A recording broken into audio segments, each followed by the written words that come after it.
Hey, everybody, welcome back. As you all know, I am Jennifer Bulbrook with I Am Somebody, and my co-host Isabel Bradburn Jackson with Dear Divine Goddess. And we're putting together this docu-series called Lost Souls Initiative, where we're taking people's stories and sharing them with the world in hopes that we can make a change. And today we have a very special guest today. We have Miss Rebecca Raffes. Raffes, I just fucked that up. Rebecca, introduce yourself, please. Hi, it's Rufus, but and it's so funny because it's one of those names that people just can't get, and it's because of the way the letters are placed because there's an e on the end. And anyways, so I'm Yeah. Rebecca. Rebecca, just Rebecca is good. And I am a registered psychotherapist, and I work at my home, but out of Ontario. And so my online handle is Limestone Psychotherapy, where you can, contact me and find me if you want to. So how do I introduce myself? I always hate this part. Um, my simplest way to say it, or where I share it on my platforms, is that I take psychology and metaphysical practices and I normalize the use of those things together to help people process their or navigate their neurodiversity and trauma. So that's the quickest way to explain what I do. I am an advocate for people with living with trauma or neurodiversities, because trauma, we're now bringing trauma into neurodiversity as a category.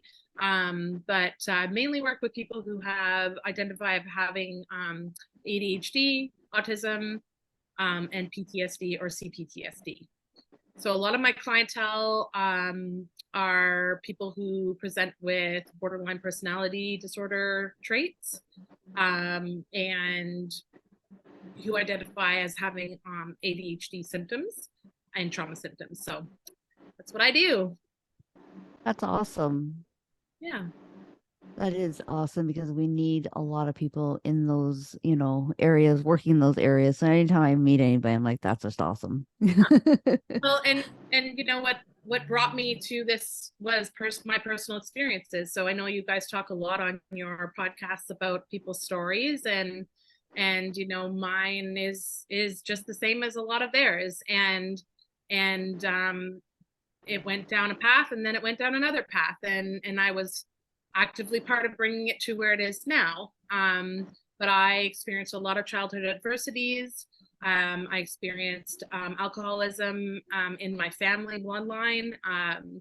I've had my own challenges with alcohol throughout my years because of just the predisposition of having that genetic kind of bloodline, basically. I don't know how much you guys have talked about, the roots of addiction, but so a lot of my work is really talks about how addiction is kind of a symptom actually of all of these things, right? I believe that. I say it all the time. The Yes. addiction is not So the problem, it's the symptom. yeah, so I come from a lens much like Gabor Mate, holistic psychology.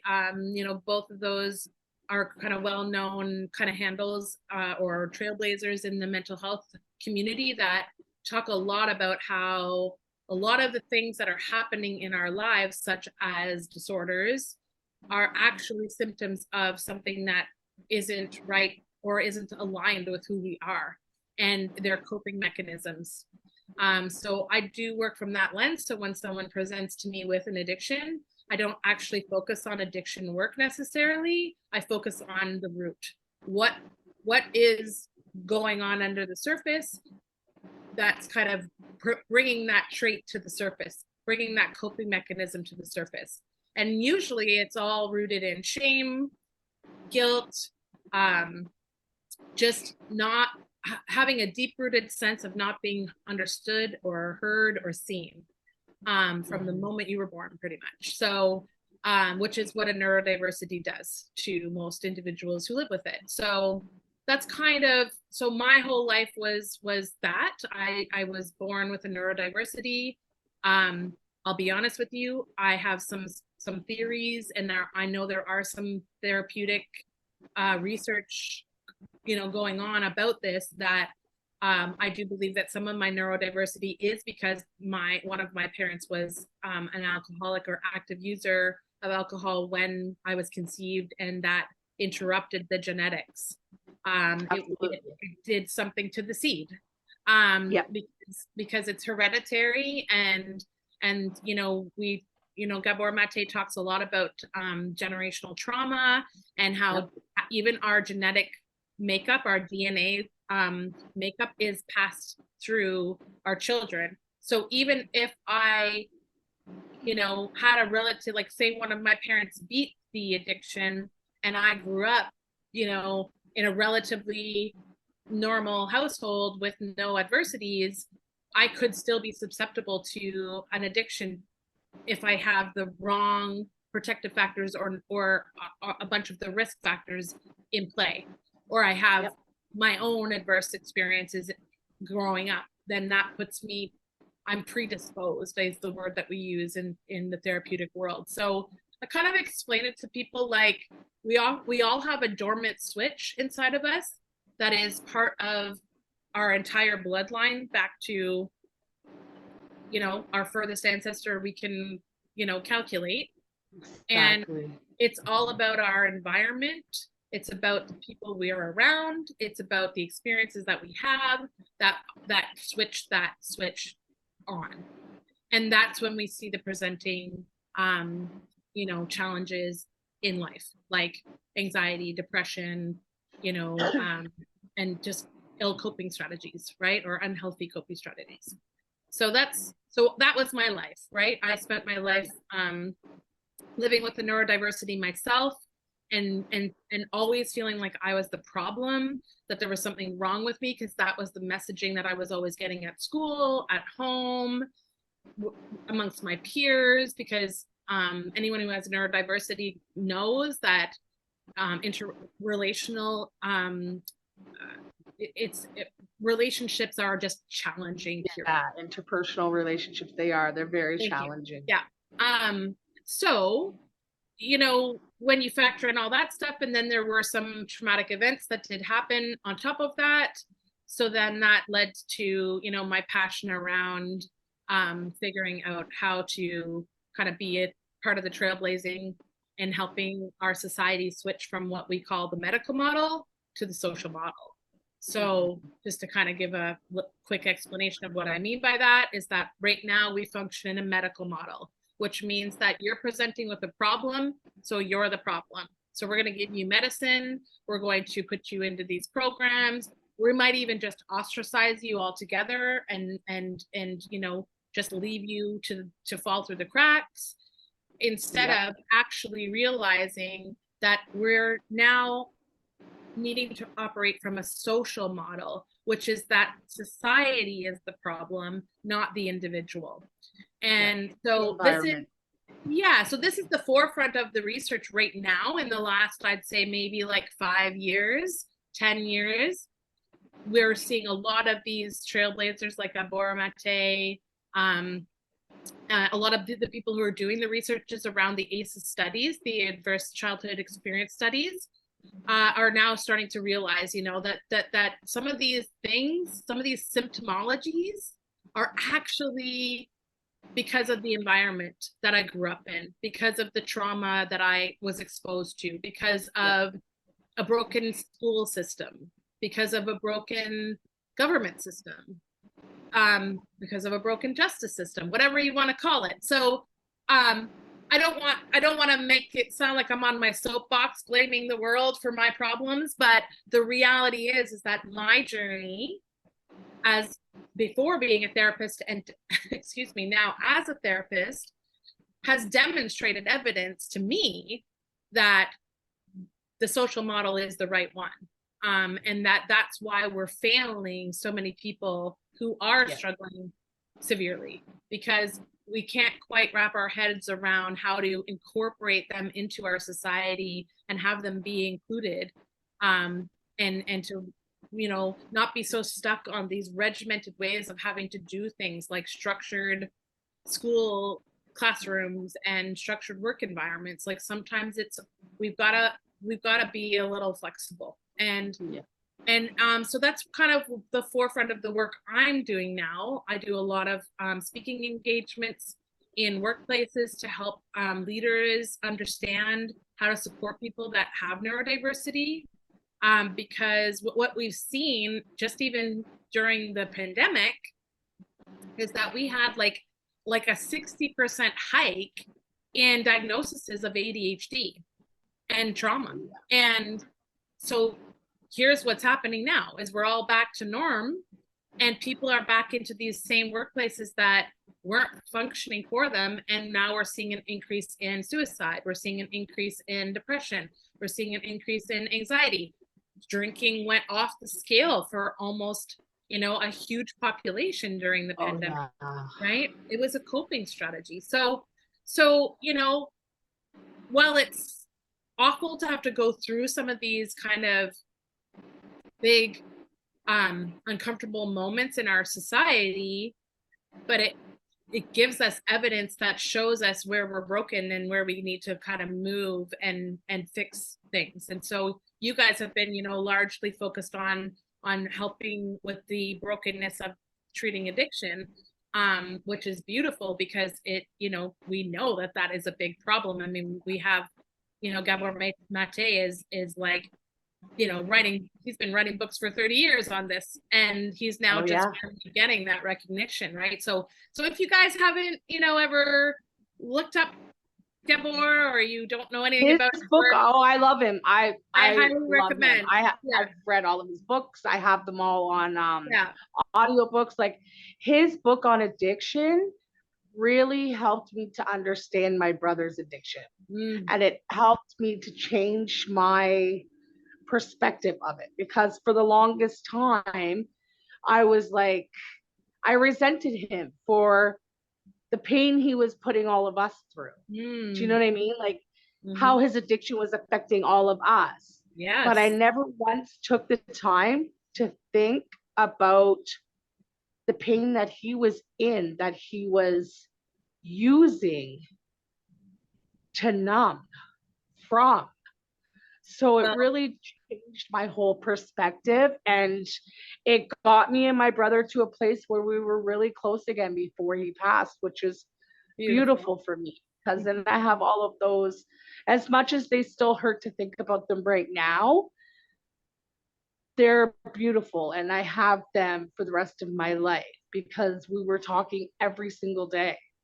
And there's times where my brother and I had gone 3 years without even speaking. Yeah. Because of his addiction and how he was harmed. And here's the beauty of therapy. And this is why I say that there's some brokenness there, because people who are in addiction, they do need that reunification therapy. They need that type of therapy that helps address the family unit. Absolutely. So here's where I might rub people the wrong way as a therapist, because when I have a child that presents to me with behavioral struggles, addiction issues, whatever the trauma presentation is, and the parents are coming to me to say, fix my kid, there's something wrong with them. Well, I'm not focused on the kid. I'm focused back on you. I need to understand what's been going on in this kid's life to get them here.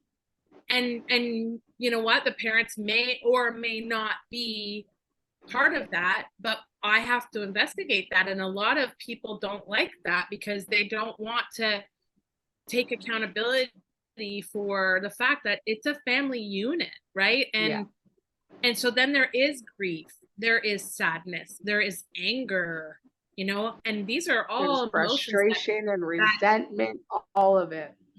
Right. But we don't, as humans in our society, the way it's constructed, we don't allow those emotions. No, go to your room. No, you don't get to say that. You don't get to do that.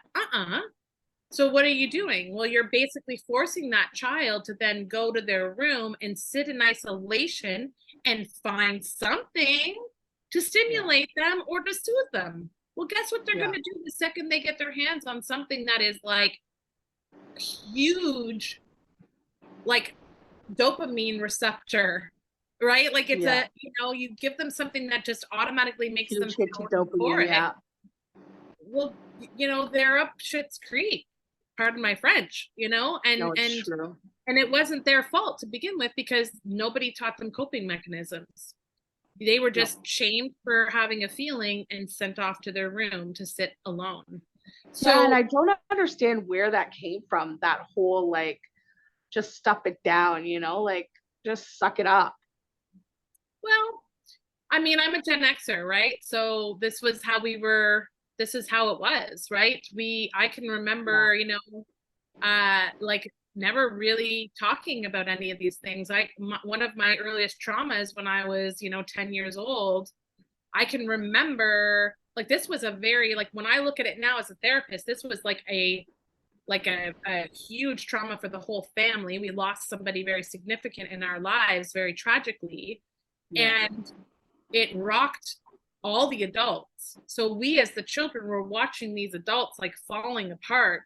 And you felt it all. I can remember hearing my dad through the wall crying at night because he wouldn't show his emotion outside of that bedroom. So all day it's all smiles and fake, and we're getting through to at night I'm in my room crying, and I can hear him on the other side of the wall crying, and nobody says anything. Nobody talks about it. So as a child, you don't understand those concepts. You just trust the adults and you go along with it. So was that a fault of my parents? Absolutely not. They were not taught. Their parents were alcoholic. My parents had it way worse than I did. And my parents did some work to make my life better, even though it wasn't the way that me as an adult would have raised my children. They did the best with what they had. That's what I always say about my parents. But again, that's why I go to the social model. It's a societal issue. It's not a medical issue. Like, yes, there is part of that plays a role. And I mean, we can get into that on a whole other podcast, but there are actual things happening from a physiological perspective that do contribute to addiction. But I mean, at the core, it has a lot to do with support and your support network and your connections and being able to make those in a securely attached way. And so, when we don't have secure attachment, this is when we go outside of ourselves to find something that feels good. And if you're somebody who has no family or is isolated from family, or you just don't have any friends, or maybe you're just maybe you're somebody who's extremely ADHD, and it's your dopamine receptors that are actually putting you in this impulsiveness of doing the drugs. Well, it's just like a cycle of shame. It's a cycle of I can't get out of it, and a cycle of ruining that family dynamic, right? Because the guilt and the shame is what killed my brother, and I will say that until my dying breath, because I know that it was the guilt and the shame that made him take his life. And funny enough, everyone that I have coached, or even people that I have talked to just about their own issues with mental health and addiction, it always, I haven't had one where it hasn't, but it always stems back to that secure attachment as a child. Yep. It does. And so, if you listeners have not, looked into your attachment styles, there's lots of free resources. I can even send you guys some to put in the link of your anxious attachment style. Yeah. So there's different attachment styles. And so it's good to understand what yours is. And I want to say this as a preset to talking about this. There's nothing wrong with you if you don't have a secure attachment. No, it's just understanding. Just means that you have to understand what your attachment style is, because we move around on that depending on what's happening in our current lives. I have a really secure attachment style with my daughter. We have a really good setup that way. because it's a trusting, healthy, Yeah. we've got Loving strategy. relationship. It's there, it's healthy, right? Yeah. But when it comes to, say, a partner or, or one of my siblings or my parents, well, no, that's disrupted because there's history there. and if we haven't done the work to fix that attachment, guess what? It's not going to change. So that's the key thing to remember, because here's the thing. When you're somebody who's living in shame and guilt, well, your attachment is disorganized for sure. And that is going to play a role in your cognition and being able to reframe what you're trying to do to calm yourself down. Right. So somebody who is dealing with that shame and guilt, they're going to stay in that loop until they sit with someone like, say, a therapist who has no bias to the situation, who can just say, well, that's not a good way to talk to yourself. And how about we put me in your head? So, I'll introduce you to a little friend of mine that I have here. Because we're talking about the mind. Okay? So if there's any Star Wars fans out there, then hello from Mr. Vader. So this is my buddy that I bring in very early into my sessions with people. And I want to share this because I think this is a very important piece to that shame and that guilt, because shame and guilt is gifted to us. Okay. I want to say that again. Shame and guilt is gifted to us. Okay. These are things that develop in our brain because maybe we've upset someone, or we've disappointed someone, or maybe we grew up in a household where parents just had really unhealthy expectations of us, and that's where it came from. Whatever it is, there's a root to that part of our brain. So I always like to introduce Vader. I do this by explaining it in this way. When we are born, we're born with a complete child mind, right? We're like that sponge that everybody always talks about, before 5 years old, let's get all the information in there. Let's teach all the skills, because that's when they're soaking everything up. And then after that, it's a slow decline down because we stop retaining information as well as we would have. Okay, but that's also some of our earliest experiences where we're nonverbal and can't speak our needs and can't ask for things without someone truly understanding us. So as we're going through our experiences, that part of our brain, the executive functioning part of the brain, we call it the adult part of the brain, it starts to grow, because we have adults who are saying, when you're asking for water, the adult says, water. Then you go, water. Yes, good job, water, right? So you're having these experiences that are helping that part of the brain grow. Right. So then what starts to happen is, if we go through normal development, that small part of our brain, the child part of our brain, starts to shrink, and it's more adult part of the brain. Enter this guy. If we have any type of negative experience, then there's another part of that brain that starts to grow. And it's this guy. I call it the Vader brain. So every negative experience that we have, whether it's a critical parent, whether it's, alcohol in the family, whether it's trauma, whether it's bullying, like whatever it is that falls in that negative category of an adverse experience. So this could be like your parents getting divorced when you're 6. This could be, mom, something happening that breaks, maybe you lose a sibling, maybe there's someone that dies in your family that you're really close to, whatever it is, this guy starts to grow. And what happens is that he takes over the executive functioning. He does not bother the child brain.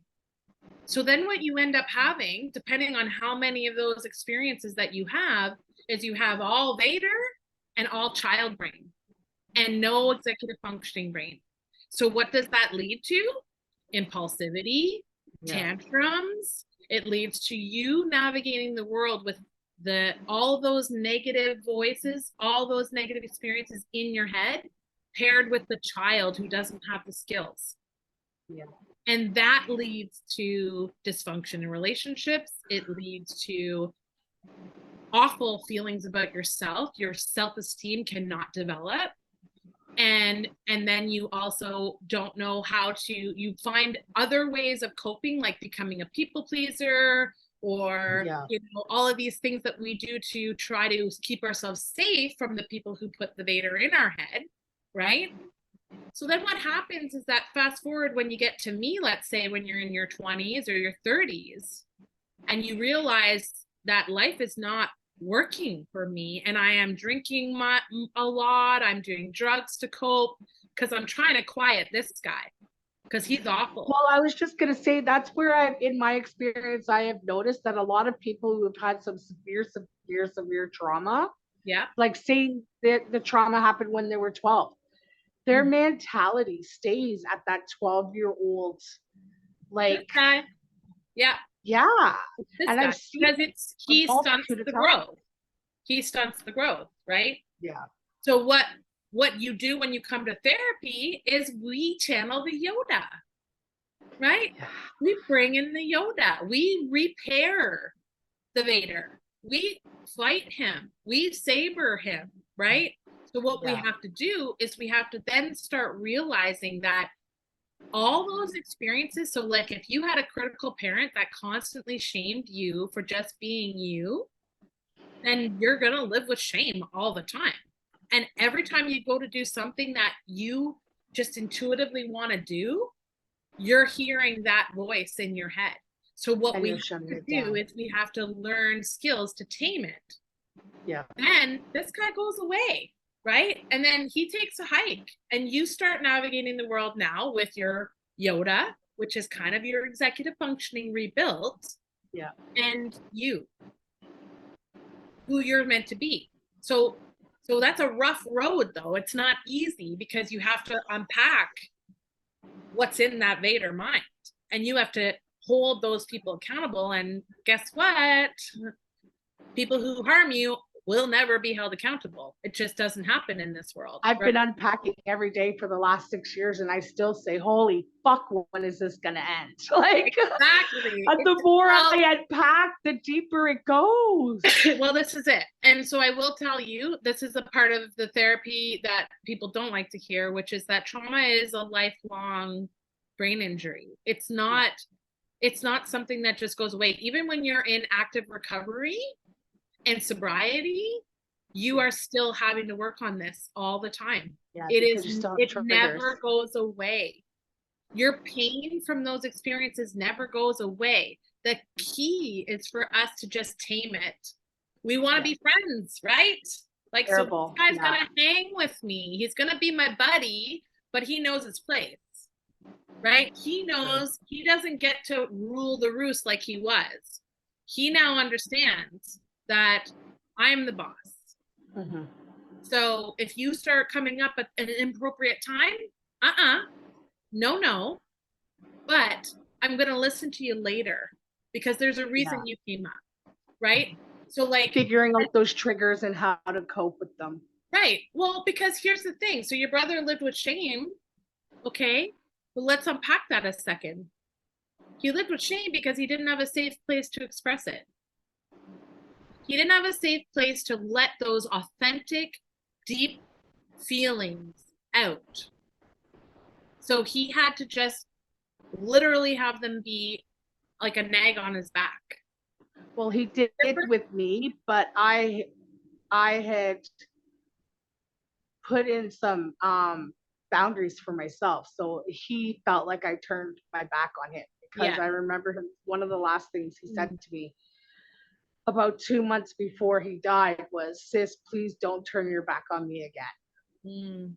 And even though I didn't turn my back on him, I was setting healthy boundaries for myself and my child.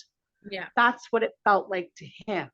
Yeah. So I couldn't even shit all over it. Like, no. I just said to him, like, it wasn't about you. It was about me. I needed to do that for me.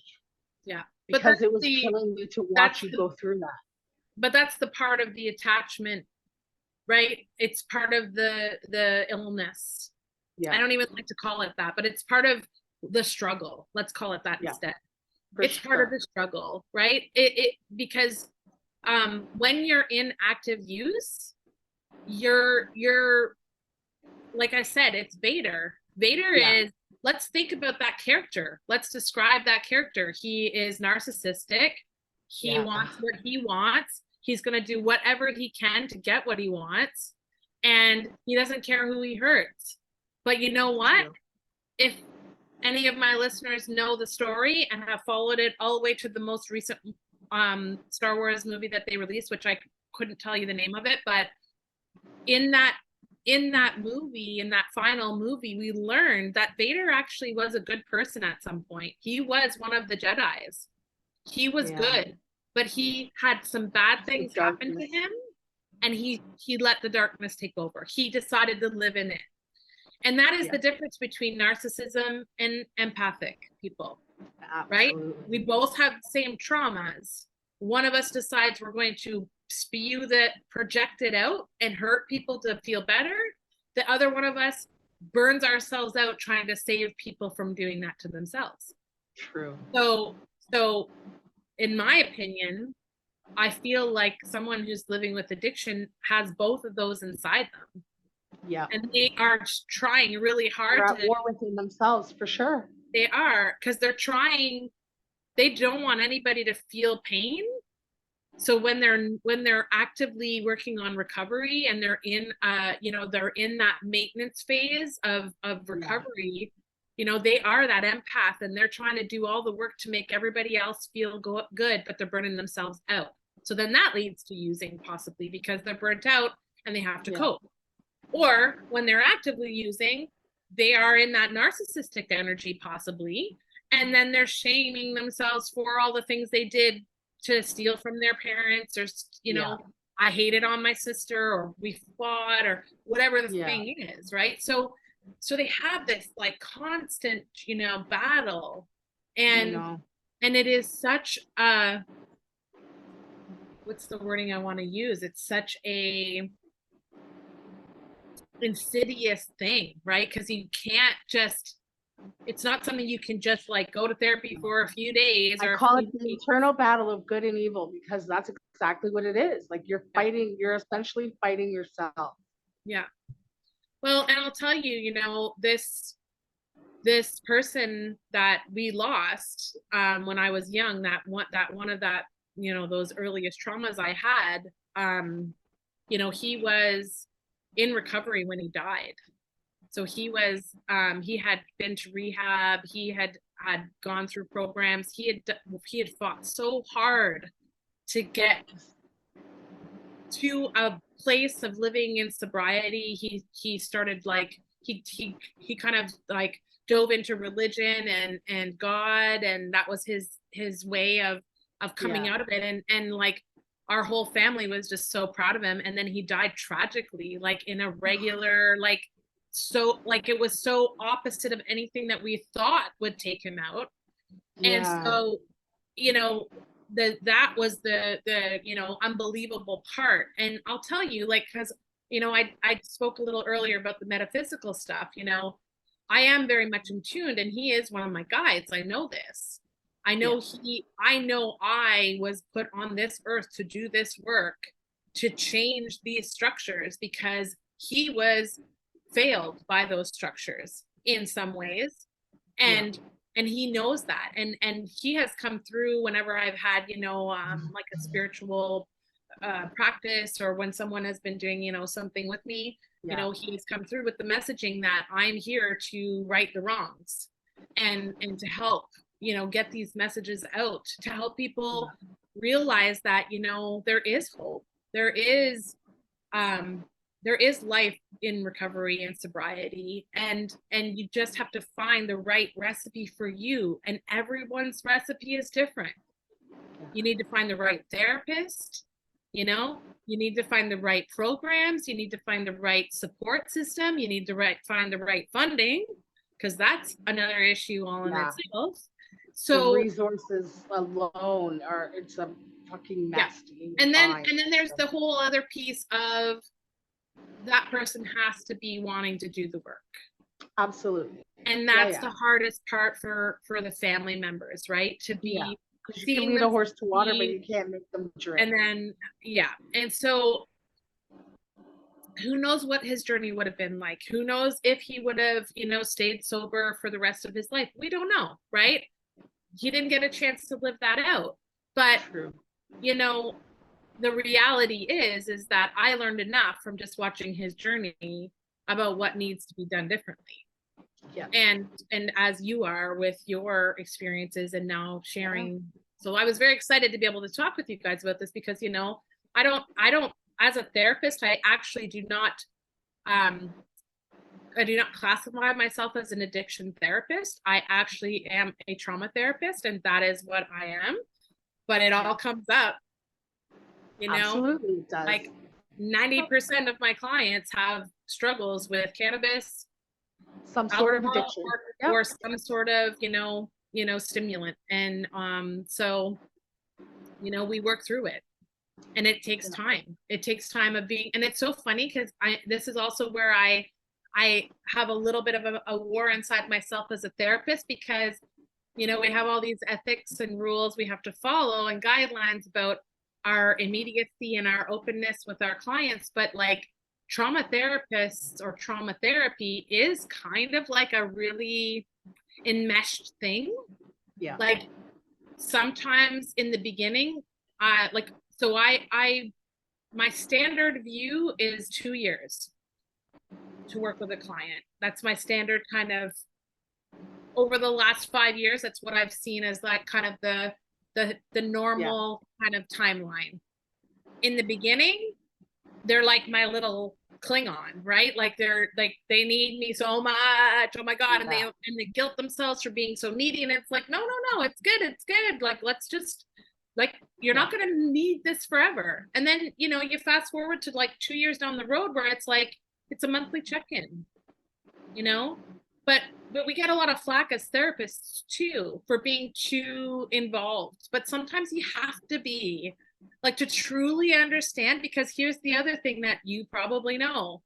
Most people who are living with addiction or have had some severe traumas have such a thick wall up.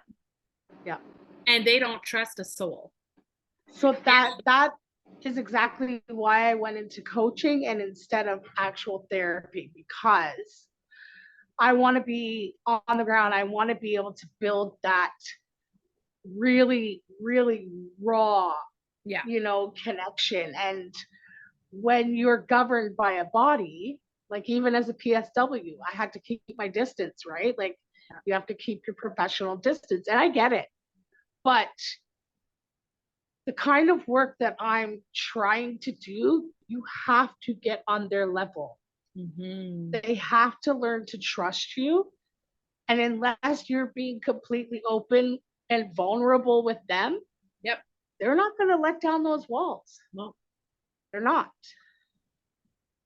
Especially these unhoused individuals. Well, this is it. Because they were programmed not to trust. Yeah. Well, and how can they? They live on the street. The system has failed them time and time and time and time again. So and that's hard. It's hard because this is the ongoing debate in the medical field and in the psychology field, that there is this whole, well, it's the medical field's problem. No, it's the client's problem. Okay, well, how about we try to meet in the middle and realize that, each of us are not understanding how to navigate this fully, and that each individual is a whole different thing. Like we only know concepts based on research. And I'll tell you that the stuff that I know about the neurodiverse research is blown out the window in the last 5 years, because they only realized that they were doing research for ADHD on boys and men. They didn't even look at women. And now all of a sudden we've got 30 to 40-year-old women who are massively getting diagnosed because I'm in the process of being diagnosed for ADHD right now. Exactly. And my whole entire life, I just thought it was anxiety and depression. or that there was something wrong with you, or I you're was crazy, stressed. or Yeah. you're hysterical, or you're Yeah. sensitive, or whatever, right? Yeah. Yeah. You're And I'm just saying too it like sensitive. that. You're I'm saying, lazy. You're scatterbrained. yeah. So Yeah. I'm saying it like that because those are damaging statements. Yeah, And that's why they I'm are. mocking, that's why I'm mocking them, because I have spent my life hearing that bullshit on my report cards from my Yeah. parents, from even just people in the community, because I'm a little too loud or I'm a little too Yeah. excited. You know, I have had even friends who are like, Oh, no, if you have to do that to yeah. me, then we are not friends, because this Right? is me. And Yeah. and Why do here's you have to be so the thing. loud? Because I fucking am. Yeah. Right? Exactly. And I know how to pare it down when I'm Yeah. in the right setting, but like, why should I have to do that with someone who's supposed to love and accept me for who I Right? am? So, But then when you are too quiet or you are having a moment where you're zoning out, because we go through that as well, then it's like, what's wrong with you? Why are you so quiet? Nothing. Well, yeah. what do you mean nothing? What's wrong? What's wrong? What's wrong? And it's like, what the fuck? But you can tell, Right? like, Because you're overstimulated. well, this is it. So if you apply a lot of what we're just talking about to the Vader analogy, you can Yeah. see why the internal, climate is so messed up, Changes. and how it can be a huge contributor to self-soothing with drugs and alcohol. Yeah. It's not just drug. I mean, and we talk about addiction, but it is sex, it is shopping, it is Gambling, yeah, like there is food, a wide everything. wide I range know. of things. We can even be addicted to working out. We can Yep. be addicted to gaming. Cell phones, like Workaholics. I used to be a workaholic. that to we're avoid talking anything in life, I would go to work. exactly. So I think that one of the things that I do enjoy about what came out of the pandemic was that a lot of people really had an opportunity to see what trauma can do to someone. Yep. Because it happened on like such a global scale, when we were getting the reports about how much people were drinking and shopping, like Amazon, their stocks went through the roof because people were just buying all sorts of stuff because they were at home bored, right? Feel good for that dopamine hit. Yeah. So anyway, so I digress, but we get the picture. There's an internal thing going on. That mindset is a big part of what keeps us in that cycle, and trying to find a resource that fully understands that and can really help you work through that is a really good first step, right? And then it's trying to work on the window of tolerance around cravings and around response trigger or like trauma responses and things like that, right? Because there's a whole boatload of that stuff too. Like that's why I was telling you we could probably do like 3 or 4 podcasts on different topics. Well, I told you we're down, right? Yeah, we're down. And the defense mechanisms. My big thing right now is I'm trying to unlearn the defense mechanisms that I put into place as a child and relearned healthier coping mechanisms. But here's what I want to say something about that too, that I think is very important for listeners to understand about defense mechanisms. If you're still engaging in the unhealthy defense mechanism as an adult, don't shit on yourself about that. No. It was there for a reason. It protected me for a very long time. Yeah, exactly. I honor it. Yeah, I'm so thankful for it. But now it's time for it to exactly, like I think about people pleasing. People pleasing is something that we talk a lot about. It's kind of a very like trending term